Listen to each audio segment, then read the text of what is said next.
This is your daily real estate syndication show. I'm your host, Whitney Sewell. Today, we've packed a number of shows together to give you some highlights. I know you're going to enjoy the show. Thank you for being with us today. I want to give a shout out to a friend of mine, and he wrote a book that I have used a lot recently. His name is Don Winter, and it's called Building an Elite Organization. I want to give him credit for this because this is one of many things I'm going to start sharing with you. I'm going to try to share numerous types of meetings that we are having that I've learned from Don and from other people that have been very helpful for us. And I'm going to share one this morning called the Daily Huddle.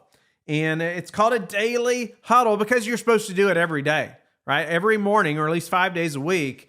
It's a huddle. You're coming together and you're meeting as a team. I'm going to share with you the cadence or the agenda of that meeting because it's very simple, but it's very productive, believe it or not. And a lot of people push back on this because you're like, every day, are you crazy? Well, yeah, that can seem a little crazy, and I'll share with you, we did not start doing it daily. We're still not doing it daily. As we began, we started doing it 3 days a week. And so we do it Monday morning, and then we do Wednesday and Thursday. And there's a good chance we'll start doing them more often. But, as your team is smaller, especially starting off, I would encourage you to at least do it 1 to 2 days a week. The more often, the better, because, and you're going to understand that better in a moment when I go through the agenda of why the more often, the higher frequency is better. All right.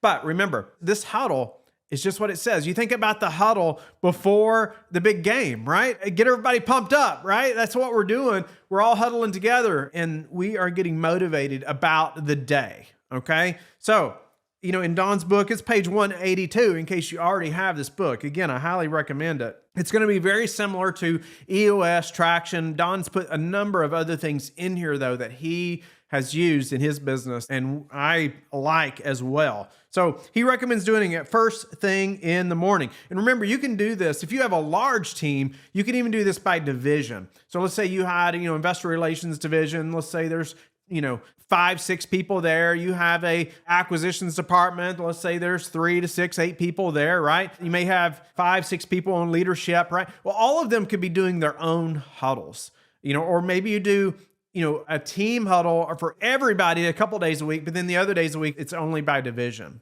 right? And so there's different ways to do that. And, I'm going to share something else I just thought of because I think it will be helpful. As we grew, I was having team member meetings individually with every team member, right? My business partner, Sam, he would have 1 or 2 people under him and he would be having one-on-one meetings with them weekly. But then I would be having one-on-one meetings with everybody else. Okay. But what happens is, yes, I'm guiding everyone and talking to everybody and we're talking about issues that they have or questions that they have. I'm trying to get through those as quickly as possible and quickly make those decisions so we can move forward. However, guess what? Everybody else on the team, they don't know what each other's doing. And so they might even be working on something. They have a question about something. And most likely there's somebody else on the team that potentially even has that skill set that they're looking for. And they're trying to outsource it, or they're trying to figure out how to get this thing done. It may take them 2 days to do this thing when there's somebody else on the team that could have done it in 2 hours. Okay. So that's a big problem, right? People don't know what everybody else is doing. People don't know what each other's responsible for. And even worse, they may not even know what they're completely responsible for. And we'll talk about that another time because that is so important as well. So important. But initially, everybody's responsible for lots of things, right? Maybe you and a business partner, it may be just you in the beginning. So you're just kind of doing everything. Well, as you grow, that has to change, right? You're not doing everything. Your role is going to change. We'll talk about that in another episode as well as we talk about this business growth and what starts to happen because it's happened to us and it's a great thing. It is a great problem. I'm hesitant to call it a problem. But, okay, so this huddle, daily huddle, first thing in the morning if you can, right? It's difficult for us because we're scattered out everywhere, right? Me and one other team member is in the Eastern time zone. Everybody else is a few in Mountain, few in Pacific, and few in the Central as well. So we're all over the country. And so that makes it difficult to do it early in the morning, right? We do it at 10 a.m. Eastern time. So that way, everybody else, if one that's on specific time, they're not always in Pacific. Sometimes they're in Mountain, sometimes they're in Central. So their time fluctuates between 7 and 8 a.m., depending on where they're at during that time. But everybody else, it's like 8 a.m. or 9 a.m. or 10 a.m., right? And so the earlier, the better. If everybody's in Eastern time or everybody's in the same time zone, and it would make this a lot easier. But either way, get it done, right? Try not to have, more than 15 people per huddle. If you have a large organization, start doing them, tightening it down, right? Per division or a couple divisions, depending on how large they are, right? So do it Zoom. I encourage you, as we're all having so many Zoom meetings, the video needs to be on. Like it's a rule in our organization. Hey, the video needs to be on. You need to come prepared and you need to be dressed prepared as well, right? You're not there in your bathrobe. Your day is started. You are ready to go. All right. But the purpose of this meeting, there's many purposes, but it's going to be quick, right? Where everybody's going to share 3 things and everybody's going to be done. Like the entire meeting is going to be done within 15, maybe 20 minutes in the beginning. But you're going to start tightening that down even more and more and more. And you're going to figure out, hey, in the beginning, yes, it's, people are learning, your team's learning the agenda and how to flow through this. But over some time, it's going to speed up and you're going to start seeing some benefits. And actually, your entire team is going to start seeing some benefits. Some are going to push against it in the beginning. Another meeting? Are you kidding? We've all heard that, right? We've thought it ourselves, like I was talking about earlier. However, it's crucial. I found this meeting to be very beneficial. All right, so here's the 3 things that you're going to talk about. Everybody individually is going to talk about these 3 things. All right, so number 1, you're going to share a success. What is this? Is a success from maybe the day before? Or if it's Monday morning, what was the success from the weekend? And you should even encourage your team members to share personal successes. That is fine. All right. Just encourages better culture and caring about each other's families and what they're up to with their children. And it encourages you or helps you as the leader to know more about what they care about, right? And who they are. Allows you to follow up later during another one-on-one meeting. Hey, how did that go over the weekend? Tell me more about that. Or how's little Johnny's soccer game going or whatever, right? It shows you care about them. And I hope you actually do care about them as well, right? But you want to take note of those things that are important to your team, right? No doubt. They have to know you care about them. If you don't care, they're not going to care about you either, okay? And they're going to go somewhere else. So I hope you do actually care about your team. All right. So a success. What is something that happened? And I'm going to come back to that a little more in just a moment. But then you're going to share, right after that, you're going to share about your focus for the day. What's your focus? All right? And so then guess what? Tomorrow, you could even follow up on what your focus was yesterday. That could even be your success for tomorrow or the next day, right? But it may be something different, which is fine, right? But man, it just gets you your groove going, right? You get to tell everybody about a success that you had. And again, it could be something personal. It could be something that it doesn't have to be business, but it could be either one. All right. So then the next thing is that focus. What are you focused on today? What is the main thing that's going to make today a success if you get that done? What is that? Do you know? I hope that you know what it is. But remember, not even just the meeting, but it's made you and each of your team members to think about that, right? Which doesn't happen often enough. And something I've started doing again, I've done it in the past for years and got away from it. I don't know why, but it's journaling. And I'll do another show on that soon because I've changed the way I'm doing that as well. Again, if you would like to hear more things like this, I would love to hear from you. Email us info@LifeBridge Capital. Tell us what you would like to hear me talk about on the podcast or any ways that we're growing or organizing our business or operating. I'd love to share it with you. What are you struggling with right now? And let us know so I can help you with how we're doing it. I may not be an expert in it, but I will do my best. So focus, man. They're sharing their focus, right? It helps them to think ahead of the meeting. What is my focus for today, right? Most likely they've even written it down in preparing for the meeting. I hope they have, right? And it allows you as the leader to hear those things, right? You can hear what each team member is focused on.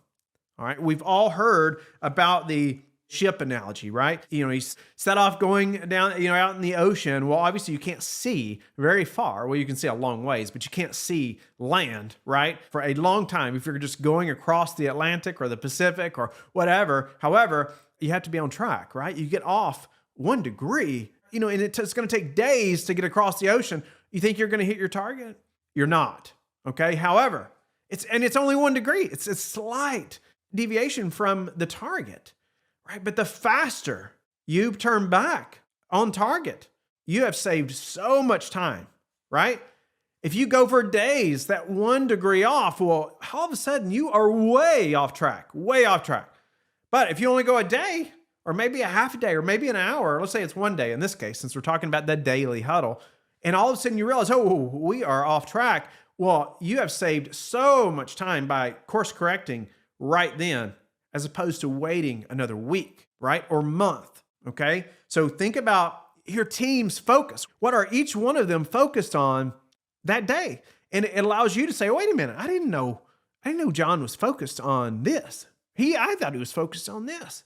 Or it allows you to make a mental note, or hopefully you're writing it down so you can follow up later with John and say, hey, John, I noticed you said you were focused on this thing, but I really think that this should probably be your priority right now. Or ask questions, right? Is there a reason you're focused on that versus this other thing that you and I discussed? Okay? Think about that. There's so much value in that few seconds of each of your employees sharing about what they're focused on today. The next thing you're going to share about, the third thing, final thing, is what they're stuck on, right? So we said success, focus, stuck. What are you stuck on? Right? Again, this allows you to share what you're stuck on. Or maybe there's somebody else on the team member that can speak up and say, hey, I can help you with that, right? Or I know how to do that. I have that thing you're looking for. Oh yes, I used to do that. There's all kinds of things that comes up like that you wouldn't know otherwise that this individual's stuck on. And immediately, hey, you can meet with them for 5 minutes after the meeting and say, hey, yeah, this is how I used to do that. Or, oh, I have that thing, right? And then all of a sudden, they're not stuck anymore. Think about the momentum that's being picked up there by helping that individual to move forward. Your team member is no longer stuck. They're focused on the next thing now, right? So think about that. Where are you stuck? Every once in a while, we'll share, hey, I don't feel stuck right now. Most likely there probably is somewhere we're stuck, right? In some way. But I encourage you to push through and think about that. Where are you stuck? Okay. So just remember, and I'm reading this now out of the book. It's page 182.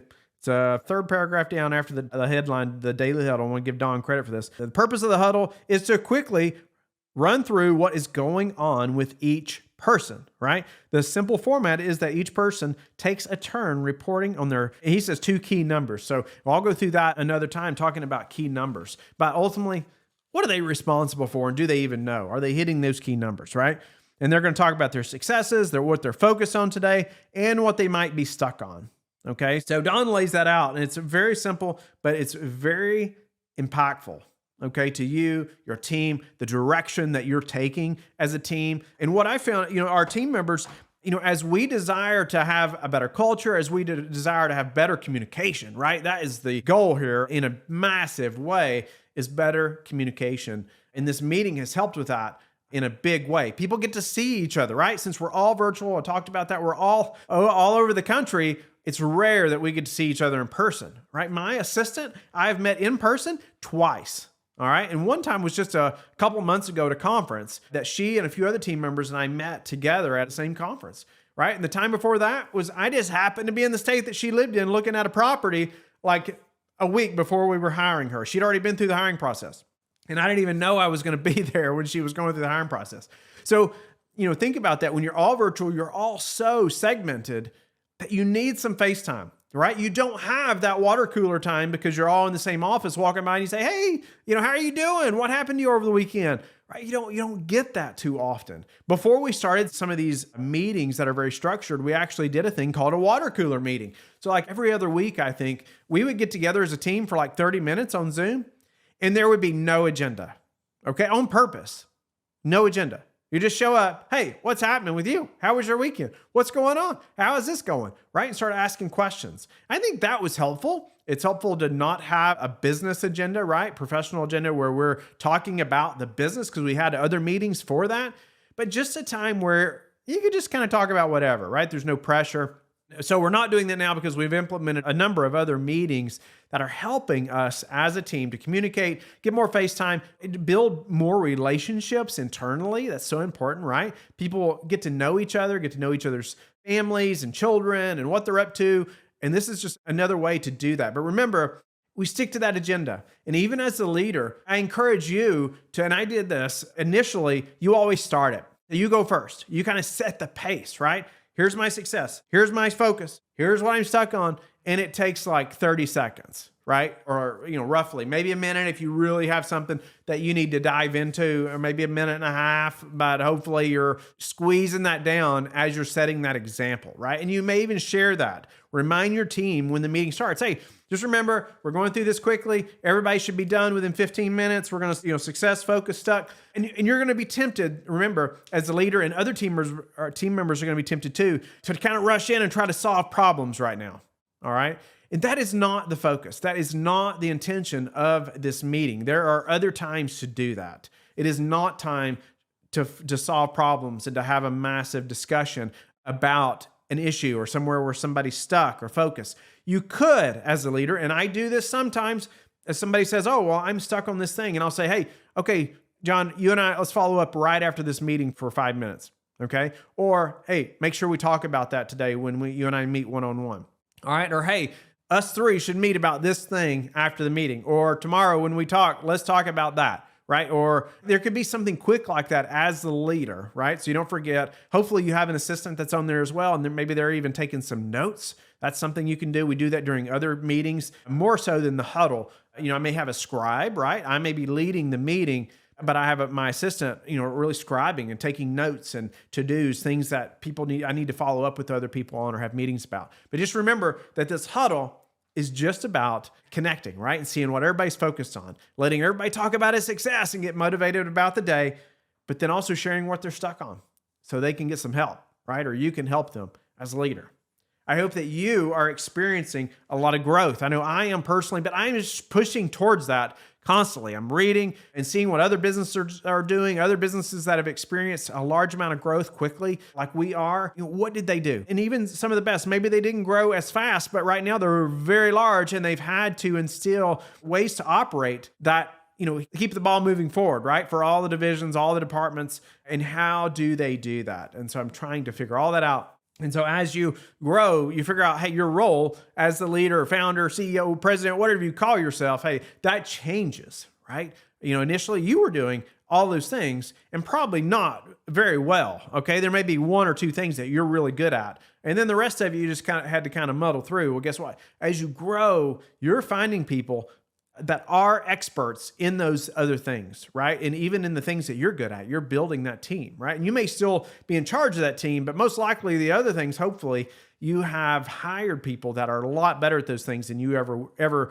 was and ever would be, right? We have done that now. Sam and I have hired numerous people who are better at things than we ever were in numerous parts of the business, right? And so then my role is changing, right? It's changing into, managing people, right? Hiring the right people and really thinking about, hey, where's LifeBridge going? What's our vision for a year from now or 3 years from now? How are we going to get there, right? That is a big part of my job now. And culture, right? Building culture, caring about our people, and ensuring that's happening, right? And that we actually do care about them, because we do really care about our people. So I don't want to keep hammering this, but man, it's so important, again, as you're growing. And I hope even as a passive investor, that about the people that you're investing with, that they're doing these things, that they care about their people, that they have figured out ways to communicate well and operate well. And they may not have it all figured out just yet. None of us really do, right? All of it. However, I hope they're striving, right? Are they encouraging education for themselves and other people on their team? And are they growing? How do they communicate? It'd be a good question as a passive investor before you invest with somebody. Hey, what's your team communication look like? Right? How does that work? Even with your management company or whatever, your different departments. One thing I wanted to share with the listeners, that I go to these conferences. I've been to so many like this, as many of you know. Many of you have been to these conferences. I've seen you there. We've got to shake hands. If not, and I encourage you to go check them out, right? You got to get out there and shake hands and meet people and make things happen, right? Ask questions and keep stepping forward. My wife and I, over the years, I've traveled so much and been to so many conferences. Oftentimes I would not know, hey, is this going to be worthwhile? Am I going to meet somebody that's going to be helpful, or am I going to be able to help people while I'm there? I've been to so many, and my wife would just continually remind me that we're just stepping out in faith, right? We're just stepping out and we're trusting the Lord and knowing that, hey, He's going to open doors through these relationships and whatnot. And I can look back and even at some key relationships that I have today that came from relationships that started like 5 years ago at specific conferences like this. Okay. I didn't know then what was going to happen, right? But even looking forward now, I see partnerships that, we're probably going to have with other operators or other people in the industry that started 4 or 5 years ago at conferences just like this. So I just say, hey, you got to keep going. You got to get out there and put your foot forward and make some decisions. So, and take some action, right? And you've heard me talk about it so many times, but something that just spurred this on a little bit. I was just doing another interview with somebody else, and they were talking about how, their wife, actually, they were both doctors, Victor Leite, and you're going to hear that interview. You may have already heard it at this point, but you're going to hear how he and his wife, both doctors, both living the quote American dream, right? And then, but both working 60, 70 plus hours a week. And, they go for like a little break, right, together. And they finally ask themselves that question, right? Is this working? Is this what we really were wanting in that American dream? And it reminded me of my story, right? My wife and I walking on the beach. I was a federal agent and also training horses full time. So it was more than 2 full-time jobs. I was in the arena most nights until midnight, but it was a passion of mine. I loved doing it. But I was missing all that time with my wife and my kids. And so sure enough, we went to the beach, and I don't think we planned it this way, but I was reading at that time, reading a lot. And I was reading one of Tim Ferriss's book. Actually, it was what is it? I thought I had it up here. No, it wasn't. Maybe I went through the 4-hour work week, but it was also his mentor book too, the Titans. I can't even remember now the name of it, but I was going through that book. But then I was also reading some other things. My wife and I were just praying and walking on the beach, and we finally asked ourselves that question, like, is what we're doing right now going to get us where we want to go 5 years from now? The obvious answer was no. You've heard me talk about this. And we came home, this was like September timeframe, and sold the farm. Like we knew that we had to take action and make decisions that nobody else, most people that we knew anyway, at that time, were not willing to make. Okay. So, I mean, it was just obvious at that point. And so it took that break though, that, to get away to think through those things together. Right. And we came back and took massive action. I mean, it was really big steps for us. We were called crazy by lots of people that love us, care about us, and they meant well. I respect them, love them for reaching out even and saying, hey, what's going on at the Sewell household? There's something happening there. And they were right. There was something happening, but we were trying to change our future in a big way. Right. And it worked. I mean, the Lord worked through that and led us and is still leading us. But we had to take action.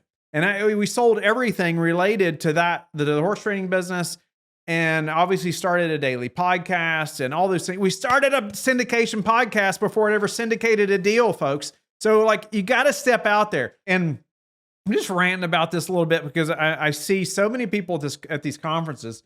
And then I'm going to come back to a couple things to help you like think through this. But at these conferences, I've seen the same people there for 5 years, right? Or more, 5 or 6 years now, however long it's been going on. And so many of them have not taken any action. And there's this fear that keeps them from taking action, right? Or they blame it on something else. They say, I don't have enough information yet, or I don't know about this thing, or whatever. Man, if you're going to look for excuses, you're always going to find one, right? You're always going to find one. And I'm guilty of that as well. I've done that at different parts of my times and a lot of times of my life, and I still do it. But I've grown in that. But I had to be willing to step out. I don't know if I'd ever spoken into a microphone more than twice in my life before starting a podcast. Right. And now, I've spoken on many large stages often. And so it's just, you got to be willing to step through some fear, right? You have to be willing to take some risks, right? If you want a big reward, you got to be willing to take some risks. I didn't know if the podcast would be successful. I didn't know if our real estate business would be successful. I mean, we sold a farm. That was a massive risk for us. My wife and I were just crying when we were pulling out of that driveway. I really couldn't believe that we did it. I still can't believe it when I look back. But that question, man, we knew we had to take some action, do some big things right now to change the trajectory, right, of our lives moving forward. And we did just that. We hired a mentor, and now I have numerous mentors, different mentors in different aspects of my life, and that I'm always like seeking wisdom and guidance from, right? And talking to them often. And hey, how did they do this? Right? Trying to get into different rooms, different even masterminds, things like that of people that are way ahead of me. That has helped me so much. But have you done that? Right? Have you asked yourselves, is what I'm doing right now going to get me where I want to go 5 years from now, even a year from now, or 10 years from now? Right? Is it, and have you talked to your spouse about that? One thing I liked about the interview too with Victor, he talked about, he and his wife created this little roadmap, right? And they asked themselves where they want to be down the road, whether it was 5 years, a year, I don't remember exactly, but then they just reverse engineered it, right? And he just made it so simple. We just sat at the kitchen table. We talked through these things. Well, there you go, right? And often it comes from that conversation with you and your spouse. I hope if you are married that your spouse is on board with this. Our business would not have worked if my spouse, my wife, was not completely on board and behind our mission, right? You all have heard me talk about that often. But I would also highlight that my business partner, Sam, an amazing guy, amazing family. We needed his wife to be on board as well, right? And she was. We met. That was something we talked about, right? We talked as couples and talked through all that, but she was on board as well. And we couldn't have done it if our spouses were not together on this, road with us, right? And supporting us at home. So, going to this conference, seeing all these people that I've seen for many years who have not taken action. They're still living in fear. They're afraid to take that big step. What are you waiting on, right? What are you waiting on? Yeah, anyway, I've said enough about that. I wanted to highlight a book that I have gone to many times. And I actually just pulled it out this morning because I wanted to, and I'm just going to actually just talk through a couple of things that I underlined. And just like, and this is just the introduction of this book. And I think that's all I'm going to talk about is just a few things I highlighted in just the introduction, not even getting into the book. But I've talked about it before. It's called The Power of Self-Discipline. And No Excuses, it says. It's by Brian Tracy. I give him all the credit for this book. And man, I enjoyed it a lot. And it's something I should go back through probably annually. But it's been a little bit. And so I just opened it and looked at some of the things that I underlined in just the introduction alone, much less the rest of the book. And maybe I'll highlight some more of that. If you would like to hear more of what I underlined in this book or some more thoughts from the rest of this book that I think would be helpful, I'd love to hear from you. You can always reach out or email us at info@lifebridgecapital.com. Would love to hear from you or guests that you would like to hear on the show or things you have questions about. Would you email us and let us know? I would love to hear from you and know what's going to help you the most. If you're passive or active investor, either one, I'd love to hear from you and what you would like to hear. But okay, so in his book, he talks about this wonderful fantasy place that most people think of that's called the someday I'll. Like someday I'll do this thing, right? Someday I'll do that thing. Someday I'll set those goals. Someday I'll take action. Someday I'll talk to my spouse about those goals, or ask them about their goals or whatever it may be. But someday, right, I'll get to that thing. Well, man, when is that? We say that someday I'll read that book. Someday I'll start that exercise program. Someday I'll upgrade my skills and earn more money. I love how he lays so much of this out. I'm not going to read all that, but I'm just going to highlight a few more things that I underlined here because it just stood out. And remember, this is just the introduction. But he also says, losers make excuses. Winners make progress. I was just talking to my boys last night before bed, and it's like trying to help them to see, hey, if you're looking for an excuse, you're going to find one. You're going to find it, right? Everybody does. Everybody does. And unfortunately, more people than not find a lot more excuses than they make progress, right? Than the decisions made to make progress. And so, and then he says, is there anyone else who has my same excuse who is successful anyway? I don't know. Maybe you should ask yourself that, right? When you have an excuse, is there anybody else that has that excuse that's been successful? But winners make progress, and winners, I don't feel are whiners. That's my own thing right there. Winners are not whiners. And so my boys, even, they get a hard math problem in school and they want to whine about it, right? And I'm like, come on now. Are you facing, this and saying, "Hey, I'm in here and I'm going to learn"? Are you looking for an excuse and hoping somebody feels sorry for you by whining about it? Right? That's not helpful. Not to them, not to anybody else. As we become adults, we still tend to whine about things, right? It just looks a little different. Hopefully, it looks different, but maybe not for all of us. But either way, it looks different, most of us, but we still whine. And that's another thing. As I've grown, I've talked about mentors. I need people, even Sam, my business partner, and numerous other mentors, people in my life that are holding me accountable, right? So when I do make an excuse, when I am whining about something, they can question me about it, right? They can call me out and say, "Hey, is that right? Is that, do I hear some whining there?" So let's talk about self-discipline and how that relates to this a little bit. But the development of self-discipline, he says, changed my life, and it will change yours as well. And it's by continually demanding more from myself, I became successful in sales and then in management. That's Brian Tracy, of course. But self-discipline also changed my life. Personally, in a massive way. It's when something as simple as when I started getting up early in the morning and reading, consistently, that changed things for me, right? It changed my life. That's also when I started drinking bulletproof coffee, by the way. But anyway, that's a different subject. But it changed everything for me.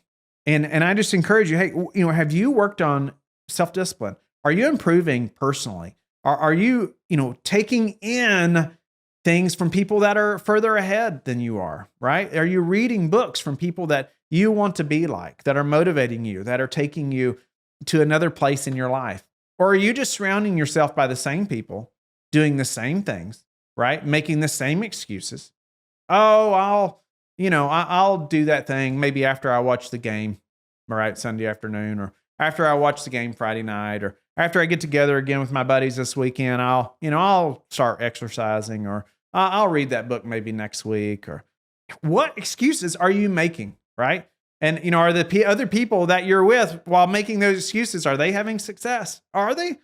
You should ask yourselves that. He says, I discovered that you can achieve almost any goal you set for yourself if you have the discipline to pay the price, to do what you need to do, and to never give up. Achieve almost any goal you set for yourself if you have the discipline to pay the price. So, what is the price that you're going to have to pay to achieve that goal that you're setting for yourself, right? Do you know what the goal is? If not, you should start there. Maybe start with your spouse as well.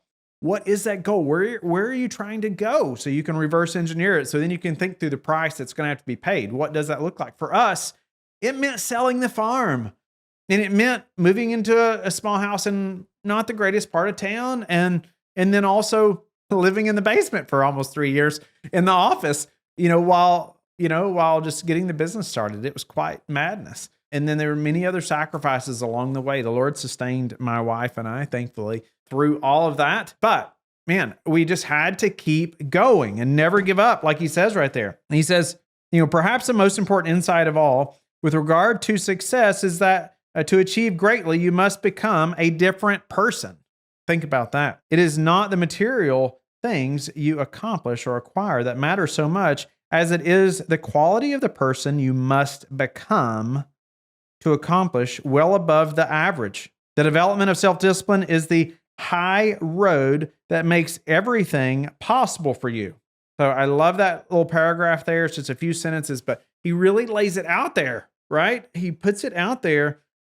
Man, it is not the material things you accomplish or acquire that matter so much as it is the quality of the person you must become to accomplish well above the average. And so that sentence right there kind of goes back to this conference this past weekend, right?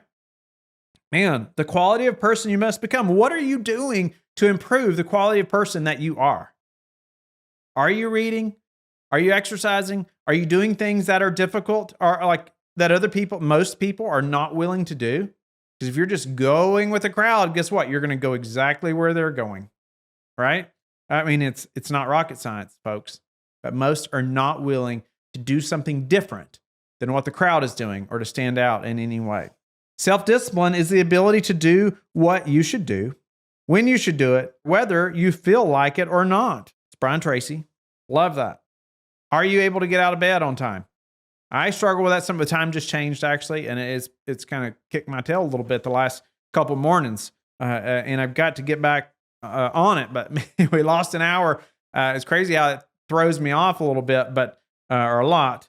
But man, I think about if I expect somebody to hand me 100,000, 250,000 to invest in a deal with us, I should be able to get my hind end out of bed, right? I mean, that, like, think about it like that. If I really expect somebody to do that today, an investor to trust me, our team, with their hard-earned capital, they kind of expect me to get out of bed, right? They shouldn't have to worry about that. So, but that it takes me getting out of bed so I can get my routine going, so I can, have that self-discipline. First thing, to read those books, to study, to do all those things, to get my day going, make sure I'm prepared for the day, but instead of the day just hitting me in the face, right? That's just one example. But self-discipline is the ability to do what you should do when you should do it, whether you feel like it or not. Most people do what is expectant or what is fun and easy rather than what is necessary for success. Self-discipline requires delayed gratification, the ability to put off satisfaction in the short term in order to enjoy greater rewards in the long term. So that's what we did by selling the farm. It would have been so great to have just stayed in that house and in that place, and I could have just continued to be a federal agent that was real, comfortable, right? That's what most people thought that we should do. We had a great job, great benefits, made decent money, right? We were living the American dream, right? But we said, you know what? We're going to delay this gratification. We're going to sell the farm. We're going to put that satisfaction off right now for greater rewards down the road for the long term. That's what we did. That's what we knew we had to do at the time. We were actually in another adoption process then. We knew we needed the money for that. There's another 40 to 60 grand. I also knew that I needed to hire a mentor, right? I knew that was crucial for our success in real estate and moving quickly and just having somebody, right, on my team that's been there and done that, or on my side. And so there was a lot of money there that we were going to have to come up with. And really on my salary, my income at the time was going to be very difficult. And so we knew we had to sell the farm. And so we wanted another farm, right? But that was a goal of ours, right? That we had set. We didn't know how long that was going to take, but we were willing to delay that gratification for a long-term, larger result, right? Or a greater reward, as he says it. So, in other words, the most successful people are long-term thinkers. They look into the future as far as they can to determine the kind of people they want to become and the goals they want to achieve. They then come back to the present and determine the things that they will have to do or not do to achieve their desired futures. So, you're thinking long-term, right? You need to be a long-term thinker. I've experienced this personally in my family and see it all the time. People want to make that million right now. And of course, we all want to get there as fast as we can. Man, if you can think long term, I mean, really, if you could make $1 million, let's say your fifth year, but you're not going to make anything until then. But that year, you're going to make $1 million. If you knew that, could you keep going? Could you push that long? Because it's very doable. It's very doable. It's very doable. Okay. And most likely you're going to make money before that, right? But that is very doable. But you have to be willing to pay the price, right? Like we just talked about. What is that price? You got to be able to determine, what is the price you're going to have to pay to get that reward, that long-term reward when you're thinking long-term, right down the road. Successful people make sure that everything they do in the short term is consistent with where they want to end up in the long term. They practice self-discipline at all times. Doesn't say sometimes. It says at all times. They're practicing self-discipline. And they're confirming that this short-term stuff they're doing, it's pushing them towards the long-term goals, right? And, I've talked about meetings that we have internally. I've talked about rocks and LTNs and all these alignment meetings. You've heard me talk about those that we do with our team. All that is pushing towards a bigger goal, like for the entire company, right? Or as a whole. So it's all these things that are consistent, that we're consistently doing, that are looking forward towards a bigger, goal, long-term reward. All right. Every practice of self-discipline strengthens every other discipline. Unfortunately, every weakness in discipline weakens your other disciplines as well. So think about that, how it compounds. Man, it's incredible how true that is too. Every practice of self-discipline strengthens every other discipline, but the ones that you're weak in will weaken the others as well. So I hope that helps you to think through this. I'm not going to go through any more in this book at this moment, but ultimately, I was just spurred on by being at this conference this past week, and I'm seeing people who I saw there 5 years ago, right? And they're in almost the same place now that they were then. They've not taken action. They're letting fear hold them back. They're not willing to move forward because of excuses, right? They're making excuses. And I care about these people. I want to see them succeed. I'm not calling anybody out personally, but I just want to push them, right? I want to push them to be willing to step out there and go make it happen. You have to be willing to get out of your comfort zone. I have to be willing to get out of my comfort zone. And I'm continually looking for places for me to do that and to push myself, for other people to hold me accountable to that, right? It's not easy. It's not easy for me either, but I've had to do it. And I see other people, or especially early on, it's like I see other people that, are like Joe Farrell. He's had a daily podcast. Well, I saw what success that brought him. And I didn't give it a whole lot of thought, honestly, thankfully. It's just like, okay, if that's what worked for him, that works. Let's go make it happen. Let's go figure it out, right?